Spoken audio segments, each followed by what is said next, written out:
Olá pessoal, seja muito bem-vindo a mais um Aula da Tati, onde a gente discute conteúdos teóricos, embasados no que há mais recente de literatura, sobre assuntos referentes a DTM e dor orofacial.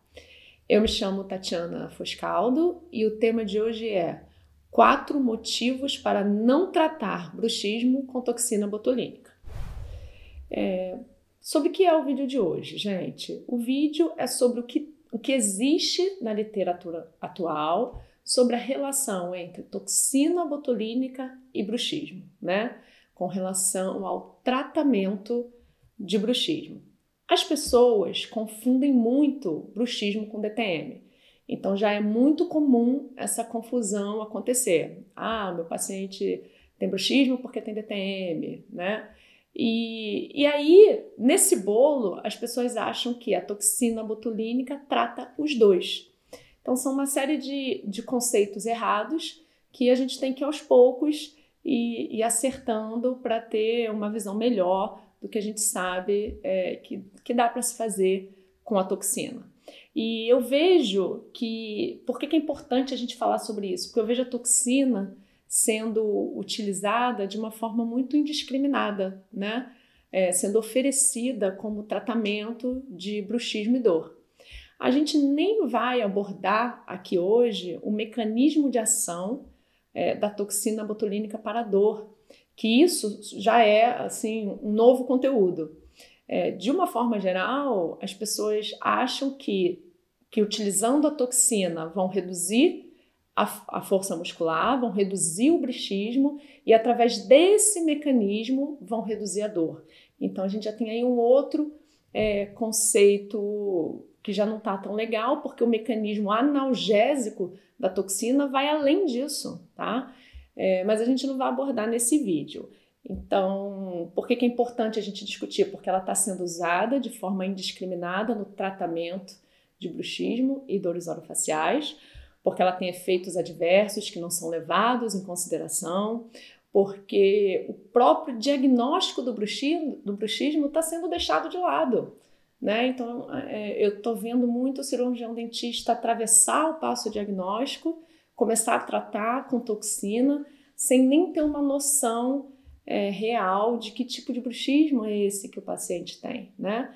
Então, eu achei importante falar um pouquinho sobre isso e criar esse conteúdo sobre essa relação da toxina botulínica com o bruxismo, certo?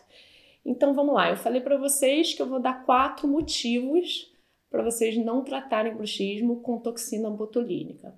E que motivos são esses? O primeiro motivo é simplesmente o fato de a toxina não tratar. Então, eu acho que já é um grande motivo. A toxina botulínica, ela não trata bruxismo. E a gente vai ver um pouquinho sobre o que a literatura diz sobre isso. O segundo motivo seria relacionado aos efeitos adversos, né? Que muita gente desconhece. Então, quando a gente fala de toxina botulínica numa musculatura muito funcional, como uma masseter temporal, os efeitos adversos estão sendo deixados de lado. E a gente está falando de uma musculatura funcional, que tem que funcionar por muitos anos ainda. E eu vejo as pessoas aí tratando bruxismo com toxina, infiltrando toxina na musculatura de pessoas com 20 anos de idade, né? E isso é um fator de preocupação. O terceiro motivo seria, cadê o diagnóstico, né? Então, onde está o diagnóstico de bruxismo? Eu vejo muito a toxina sendo utilizada sem que haja um diagnóstico preciso. Então, que tipo de bruxismo você está tratando? Qual é o teu objetivo? Que paciente é esse que está aí na sua frente, né? E eu acho que a gente tem que atentar um pouco mais e caprichar mais na fase diagnóstica antes de decidir por qualquer abordagem terapêutica, né? Seja ela qual for. E o terceiro motivo é justamente sobre a confusão bruxismo-DTM. Né? Então, existe uma confusão muito grande. Eu vejo que muitos profissionais ainda botam tudo no mesmo saco, né?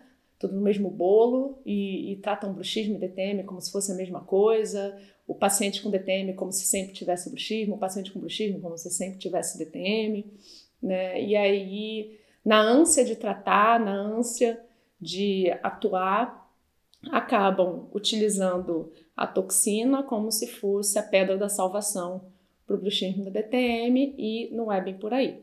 Então, esses são os 4 motivos que nós vamos abordar ao longo do vídeo de hoje. Pois bem, o primeiro motivo é o fato de que a toxina não trata bruxismo, né? Então, o que eu quero dizer com isso? Com a toxina não tratar bruxismo? A gente viu muito na literatura, muitos artigos dizendo que a toxina era um excelente tratamento para o bruxismo, mas quando a gente fala, por exemplo, de bruxismo do sono, o primeiro estudo que avaliou a eficácia da toxina botulínica a nível de contar a quantidade de eventos de bruxismo do sono aconteceu em 2015. Então, já se fazia muita toxina para bruxismo, e quando a gente fala de bruxismo do sono, a gente nem sabia se isso realmente interferia na quantidade de eventos. E aí, estudos como esse de 2015 e outros, né, que vieram depois, mostraram para a gente que a toxina ela atua apenas na periferia. Então, o potencial de relaxamento muscular da toxina atua nas fibras musculares na periferia. O que eu quero dizer com isso? A toxina não tem capacidade de ir ao sistema nervoso central, desligar o comando que faz o paciente fazer bruxismo. Tendo dito isso, ela atua na periferia, reduzindo a força muscular. Sim, isso ela faz com certeza, isso ela faz muito bem feito. Então, a gente diz que ela reduz a amplitude eletromiográfica dessa musculatura. Então, antes, se o meu paciente fazia um bruxismo com uma força X, pós-toxina, ele vai ter muito menos força, muito menos potência muscular para realizar esse bruxismo. Mas a toxina não diminui os eventos de bruxismo em si. Então, se o nosso paciente faz bruxismo do sono e faz 3 eventos por hora de bruxismo do sono, ele vai continuar fazendo 3 eventos por hora de bruxismo do sono, só que ele vai fazer isso com menos força, certo? Então, a toxina, ela não reduz os parâmetros do bruxismo do sono. Ela não reduz quantidade de eventos, ela não reduz a duração desses eventos, tá? Mas ela reduz, sim, a amplitude eletromiográfica com que esses eventos acontecem. Ou seja, ela reduz a força da musculatura na hora desses eventos acontecerem. Então, ela não trata, gente. Ela reduz a consequência desse bruxismo, da mesma forma que a nossa velha amiga placa, né? Então, se você for parar para pensar, se a toxina apenas protege de um efeito deletério do bruxismo, a placa faz a mesma coisa, tá? E com relação a essa discussão toxina-placa, a gente ainda tem que levar em conta que o paciente com bruxismo do sono, se ele fizer a toxina, se você decidir fazer, você ainda tem que considerar que ele, de qualquer forma, vai precisar da placa. Primeiro, porque a toxina não tem um efeito a longo prazo, né? A gente sabe que ela dura aí com muita vontade de 4 a 6 meses, em muitos pacientes menos, né? Então, ela não tem um efeito a longo prazo. Então, o seu paciente continua precisando da placa e o paciente continua fazendo os movimentos. Então, se a gente pensar naquele paciente clássico de bruxismo do sono com rangimento dental, ele vai continuar fazendo o movimento do rangimento, só que com menos força. Mas por continuar fazendo, ainda existe o risco dessas consequências orais, se você está falando de desgaste ou de fraturas e coisas desse tipo. Então, a gente tem que pensar muito bem no momento se a gente vai decidir fazer essa toxina, levando tudo isso em consideração. Bom, vamos agora para o nosso segundo motivo. Eu falei do primeiro, que seria o fato de que ela não trata, né? Ponto. Ela não trata. Mas você pode ainda decidir utilizar querendo tirar vantagem dessa característica de relaxamento muscular, que isso ela faz mesmo, né? Só que o que você tem que levar em conta se você decidir fazer pensando nesse efeito de relaxamento muscular, é o nosso segundo motivo para não tratar, que a toxina tem efeitos adversos em musculatura mastigatória, tá? Então, a gente está falando de uma musculatura extremamente funcional, né? Quando a gente fala de masseter temporal, é uma musculatura extremamente funcional. E reduzir a força dessa musculatura tem efeitos adversos que talvez não sejam percebidos ou que não aconteçam em outras musculaturas não funcionais, né? Então, você concorda comigo que com o fato da população estar cada vez envelhecendo mais, né? A expectativa de vida está cada vez mais alta, então a gente vive cada vez mais, e eu acredito que os indivíduos queiram chegar nos seus 80, 90 anos com uma musculatura mastigatória funcional, né? Sendo capaz de mastigar e de ter a sua função mastigatória bem realizada. Então a gente tem que levar isso em conta. Por quê?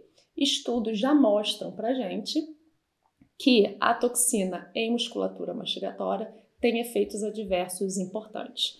Então eu divido aqui com vocês esse estudo de 2011. Tudo bem, gente, foi um estudo realizado no masseter de ratos, não é um estudo realizado em humanos, mas eu quero que vocês se atentem a essa imagem. Olha que interessante.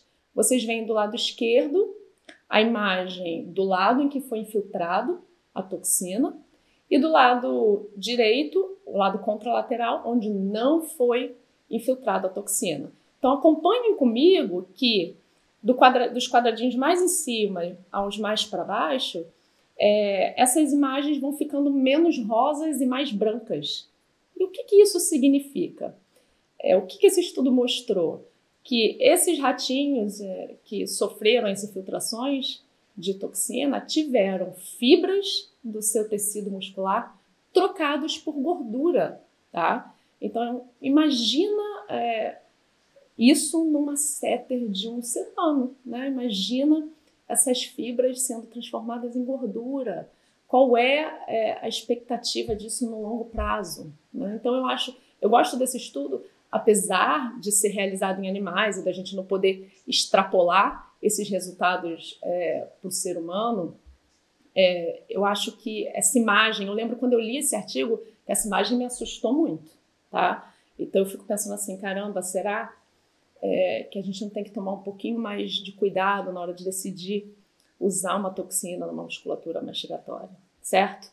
E ainda falando de musculatura, eu queria levar em consideração com vocês o fato de que existe um importante músculo da mastigação que quando a gente faz o protocolo de toxina para bruxismo, digamos assim, esse músculo ele não é considerado, que é o pterygoideu lateral, porque ele está muito interno, então a gente não consegue acessar o músculo pterygoideu lateral para fazer uma aplicação de toxina. O pterygoideu lateral é justamente o principal músculo dos movimentos de lateralidade, né? Então você ainda tem que levar em conta que, além de não tratar e ter efeitos adversos, você não consegue acessar esse músculo que faria bastante diferença se o que você quer é reduzir esse tipo de movimento de rangimento, tá? Bom, então falamos do efeito adverso em musculatura.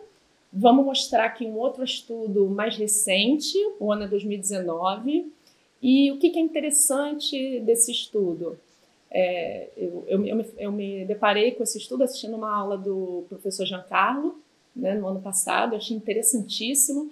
É um estudo que o foco dele não é falar sobre bruxismo, o foco dele é hipertrofia de masseter. Então existem pessoas que têm hipertrofia de masseter e que por motivos estéticos desejam reduzir a massa, o volume desse músculo para ficar mais bonito, né, para ficar mais aceitável de acordo aí com os conceitos estéticos desses indivíduos. Então, eles querem reduzir o volume de masseter e a toxina é usada para isso na área de estética orofacial. E notem que interessante que nesse estudo eles fizeram um grupo 2 injeções e um grupo 3 injeções. E o grupo que realizou 3 injeções em masseter, 4 anos depois, ainda tinha uma alteração persistente e importante com relação à massa desse músculo detectada por ultrassonografia. Quer dizer, fez 3 aplicações, parou e foi acompanhando. 4 anos após essa última, esse músculo ainda tinha uma redução expressiva da sua massa, né, observada por ultrassonografia. E se você está pensando no resultado estético, nossa, realmente é muito bom. Porque se você está fazendo por estética, você não quer que aquele masseter volte, né? Então, se você for ler o artigo, os resultados são extremamente positivos, porque eles atingiram o objetivo estético de reduzir a massa desse músculo, né? O volume desse músculo. Mas, se a gente extrapolar os resultados desse estudo pensando em função mastigatória, nós estamos falando de alterações funcionais 4 anos após. Quer dizer, é muito tempo de alteração sem voltar ao normal, né? Então, isso não foi reversível, em hipótese alguma.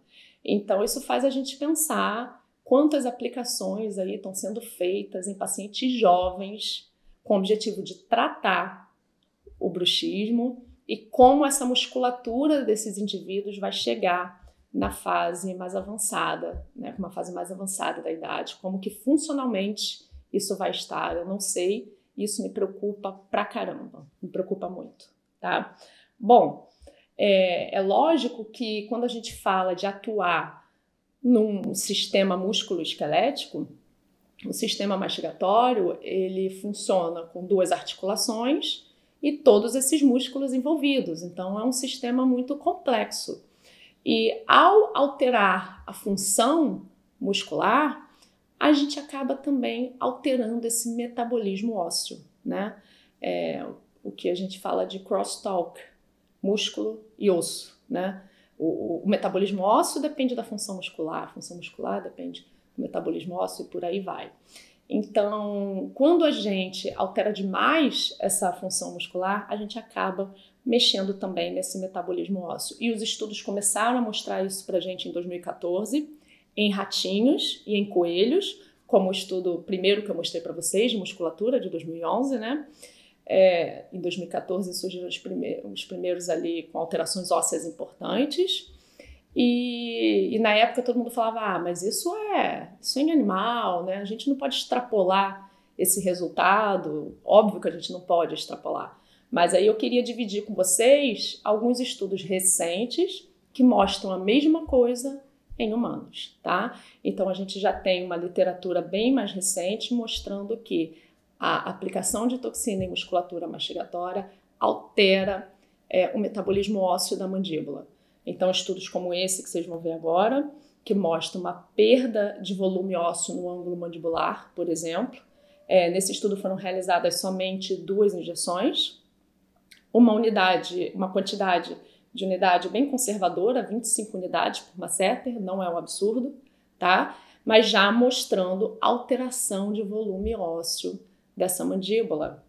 O estudo seguinte, mostrando também através de tomografia computadorizada, foi feita tomografia antes e depois, e mostrando perda de cortical óssea na cabeça da mandíbula, né? Nesse estudo, a população, essa alteração foi identificada principalmente em mulheres pós-menopausa, talvez isso influencie, a gente não sabe, mas fato é que houve alteração a nível de cortical óssea, tá? E a gente tem que prestar atenção nisso. E o último estudo que eu mostro para vocês com relação a essas alterações ósseas é o próprio estudo do professor Giancarlo, que eles publicaram em 2020, né, onde eles realizaram a toxina não para bruxismo, tá? O foco do estudo aqui era ver a efetividade ou a eficácia da toxina para indivíduos com dor miofacial persistente. Mas eles também avaliaram efeitos adversos, tanto musculares quanto ósseos, né, nos grupos que receberam a toxina. E olha que interessante, tanto no grupo média dose quanto no grupo alta dose, o grupo média dose foi um grupo que foi feito 140 unidades no total, né? E o grupo alta dose, 175 unidades. apenas uma aplicação, tá? Foi feita apenas uma aplicação. E eles identificaram que alterações importantes no volume do processo coronoide também foram identificadas, tá? Então, um estudo bem recente, um estudo bem completo, que eu recomendo a leitura se você quer estudar um pouco mais sobre efeitos adversos da toxina em musculatura mastigatória. Ok, a gente passa agora então para o nosso terceiro motivo. Então, nós falamos do fato de que a toxina não trata, né? Não trata, então não exclui o fato de que você precisa de placa, você não consegue infiltrar no pterogoideu lateral, que seria um músculo importante, se você está falando de rendimento. Ela não atua a nível central, só na periferia. Mas tudo bem, vai que é isso que você quer. Você quer reduzir a amplitude dessa força porque você quer evitar algum desgaste, alguma consequência oral. Então você tem que levar em conta o nosso segundo motivo, que foram os efeitos adversos, tanto a nível muscular quanto a nível ósseo, que já foram mostrados em humanos, tá? Então a gente tem que tomar cuidado porque esse efeito, ele é real. Não adianta a gente fingir que ele não acontece. Ele acontece, a literatura está mostrando cada vez mais isso, a gente tem que prestar bastante atenção nisso. Vamos agora então para o nosso terceiro motivo, que seria a questão do diagnóstico em si, né? Caramba, a toxina está sendo feita de forma indiscriminada em indivíduos que não têm um correto diagnóstico de bruxismo. O que eu quero dizer com isso? Que tipo de bruxismo seu paciente tem? Você tem que pensar nisso antes de decidir fazer a toxina. É o bruxismo do sono? É o bruxismo da vigília? É um bruxismo secundário? É um bruxismo primário? Então, que perfil, que fenótipo de paciente com bruxismo é esse? Né? Aí você pode dizer para mim, mas eu só faço nos pacientes com bruxismo da vigília para ajudar a parar de apertar. Não existe essa informação na literatura, entendeu? Então a gente está um pouco no escuro, a gente não tem essa informação se ajuda. O que a gente sabe baseado em estudos, principalmente de dor e de bruxismo do sono, que ela reduz a força na periferia, e ponto. Tá? Então a gente tem que tomar um pouco de cuidado com isso. Ainda mais quando a gente fala da classe de bruxismo secundário. Então eu vejo a toxina sendo muito feita em indivíduos que têm muito desgaste dental, que tem desgaste dental excessivo, e aí a toxina é para tratar, para proteger, para reduzir o risco desse desgaste, e eu vejo isso sendo feito em pacientes que potencialmente são apneicos. Então a gente sabe hoje dessa relação entre o bruxismo e a apneia do sono, né? Por mais que seja discutido ainda, eu não sei se é causal, se os dois acontecem no mesmo paciente, né? Fato é que é muito comum o paciente com apneia ter muito desgaste, e quanto maior o desgaste, maior a severidade do índice de apneia, como esse estudo que eu mostro para vocês, de 2015, que inclusive foi um estudo que abriu o meu olho e que me fez falar assim, olha, para tudo, você precisa estudar sono, né? Porque eu já estava ali na DTM, do orofacial, e eu lembro quando a professora Juliana Stuginski postou esse artigo no Instagram, e eu falei, opa, peraí, isso aí é um alerta muito importante para mim, eu preciso estudar sono, né? Então, se o seu paciente tem um bruxismo do sono associado a uma desordem do sono e você vai fazer toxina, quer dizer, eu acho meio sem sentido, né? Então, a gente tem que ter um diagnóstico na mão e ter mais cuidado nesse momento, certo? Vamos passar para o nosso último motivo, que seria a confusão, bruxismo e DTM, né? Por que eu acho que esse é um motivo muito importante? Como eu falei no início do vídeo, é muito comum as pessoas tratarem bruxismo e DTM como se fosse a mesma coisa, e eles não são. Então, o paciente pode ter só bruxismo, ele pode ter DTM, ele pode ter uma DTM sendo potencializada por um bruxismo da vigília feroz? Pode, com certeza. Tá? Mas não necessariamente bruxismo e DTM, eles não são a mesma coisa. Então eu escuto muito assim, mas eu fiz toxina no meu paciente e ele relatou melhora. Normalmente as pessoas quando falam isso, elas estão pensando assim, eu reduzi a força, reduzi o bruxismo, por reduzir o bruxismo, eu reduzi a DTM. E tá tudo errado. Provavelmente a melhora que o teu paciente relata é porque a toxina é analgésica. A toxina age em neurotransmissores da dor. tanto na periferia como no sistema nervoso central. Então, ela reduz a inflamação neurogênica. Então, quando você coloca a toxina, você pode dar um certo alívio em termos de analgesia para esse seu paciente. Aí você fala, poxa, eu estou tratando esse paciente, né? Mas você poderia conseguir esse mesmo alívio com fisioterapia, medicação de ação central, placa e várias abordagens associadas, sem o efeito adverso que a toxina tem no longo prazo, tá? Quando a gente fala de efeitos em musculatura e metabolismo ósseo. Então, essa confusão, bruxismo e DTM, eu acho que é um motivo bem importante. Acho que a gente precisa primeiro ter isso bem claro na nossa mente, conseguir fazer esse diagnóstico, separar bem e aí sim decidir como a gente vai atuar com esse indivíduo. E aí, bom, eu gostaria, antes de finalizar, fazer um resumo, né?